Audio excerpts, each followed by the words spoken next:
वेदव्यास जी ने एकांत में पर्वत पर जाकर एकाग्रचित्त होकर मां भगवती को प्रसन्न किया। शिव और शक्ति दोनों का तप किया है, शास्त्र कहता है। शिव और शक्ति दोनों का तप किया, दोनों को प्रसन्न किया है और भगवान शंकर प्रकट हुए हैं और भगवान शंकर से कहा, हे नाथ, मैं कोई पुत्र की कामना से आपके चरणों में तपस्या करी है, मुझे कोई पुत्र दीजिए जो अपने लिए ना जिए, समष्टि के लिए जिए, जो संसार में कुछ करके जाए। वो दुआ है ना, जननी जने तो भक्त जन, या राजा या शूर, नहीं तो जननी बाज रहे तू क्यों खोए है नूर। भक्त बेटा हो तो भक्त हो, राजा हो या शूरवीर हो। तो भैया भगवान शंकर ने कहा, आप चिंता ना करो, मेरा आशीर्वाद है, आपको परम तेजस्वी पुत्र की प्राप्ति होगी। भगवान शंकर आशीर्वाद देकर चले गए।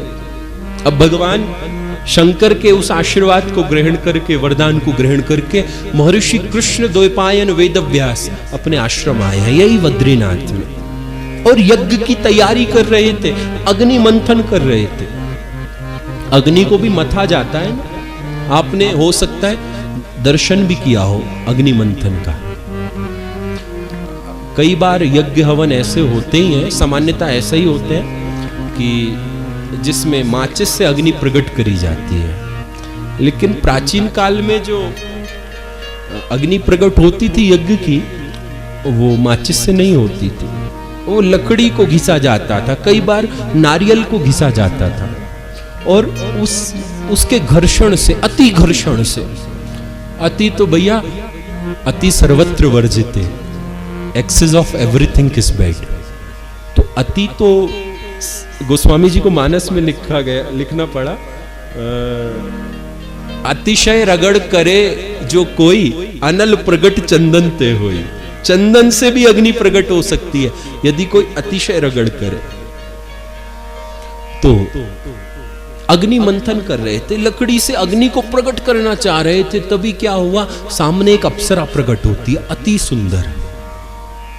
अति सुंदर अप्सरा प्रकट हुई।